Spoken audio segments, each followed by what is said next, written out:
Light হয় না, একটা ফোন তো দিয়ে লাইট জ্বলাই দিছে। আজকে আমরা দেখব ওএমআর প্রসেসে কিভাবে রেজাল্ট পাবলিশ করা হয়। আমরা প্রথমে টার্ম এক্সামের জন্য দেখতে পারি। টার্ম এক্সামে আমরা সিলেক্ট করব একাডেমিক ইয়ার, তারপরে এক্সাম, তারপরে ক্লাস, সেকশন, কোন সাবজেক্ট, বাংলা, তারপরে সাবমিট দেব। এরপর আমাদের কাছে টার্ম এক্সামের জন্য একটা ইন্টারফেস চলে আসবে। আমরা সেটা গ্যালারি বা ক্যামেরা যে কোনো একটা অপশন চুজ করতে পারি। আমরা ক্যামেরা দিয়ে প্রথমে চুজ করব। তো আমাদের সামনে একটা ওএমআর শিট আছে একটা স্টুডেন্টের। তো আমরা এটা খুব ভালো মতো চারপাশ দিয়ে যেন কাভার হয় ছবিটা, এভাবে করে নেব। হলে আমরা সিলেক্ট করব process to OMR sheet. Click করলে আমরা সেই স্পেসিফিক স্টুডেন্টের রেজাল্ট পেয়ে গিয়েছি তার রেজিস্ট্রেশন নাম্বার অনুযায়ী, রোল নাম্বার অনুযায়ী। আমরা যদি আরেকটা দেখতে চাই আরেকটা স্টুডেন্টের, সেক্ষেত্রে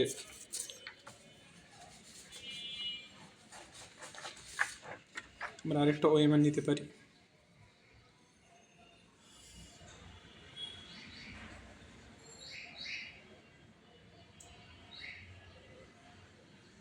আমরা আবার সাবমিট করব প্রসেস টু ওএমআর শিট। এখানে আমাদের ইরর এসেছে, কারণ আমাদের এখানে স্টুডেন্টের রেজিস্ট্রেশন নাম্বার সে ঠিক মতো দেয়নি, ভুল করেছে। এই জন্য আমরা রেজিস্ট্রেশন নাম্বার ঠিক মতো দিব। সাবমিট করব 308 এবং তার সেট কোডও ঠিক নেই, এই জন্য সে ফিল আপ করেনি। আমরা যদি দেখি সেট কোড সে ফিল আপ করেনি, সে তার আইডি নাম্বার ডবল দুইটা ঘর পূরণ করেছে, এই জন্য ইরর আসছে। আমরা এগুলো ঠিকমতো পূরণ করে দেখব তার রেজাল্ট।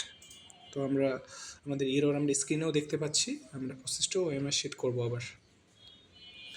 এখন দেখতে পেলাম যে স্টুডেন্টের নেম আসছে, তার রেজিস্ট্রেশন, তার সব কিছু চলে আসছে এবং তার পার্সেন্টেজও চলে আসছে। তো এইভাবে করে আমরা টার্মের এক্সাম ওএমআর স্ক্যানার ফটোর মাধ্যমে করতে পারি। নেক্সট আমরা দেখব টপিক এক্সাম কীভাবে কাজ করে। টপিকের ক্ষেত্রে আমরা সেম প্রসেস। আমরা প্রথমে একাডেমিক ইয়ার, তারপরে মডেল টেস্ট নিলাম, তারপরে 1+1 জন্য দেখব টপিকে, এটার জন্য দেখব সাবমিটে ক্লিক করব। আমরা চাইলে গ্যালারি থেকেও নিতে পারি। আমাদের যদি গ্যালারিতে অপশন থাকে, আমাদের গ্যালারিতে আমরা একটা সিলেক্ট করলাম।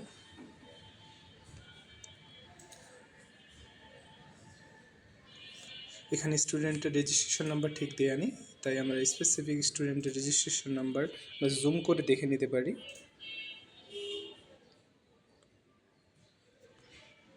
250023 এভাবে করে প্রসেস টু ওএমআর, এভাবে করে আমরা দেখব রেজাল্ট চলে এসছে।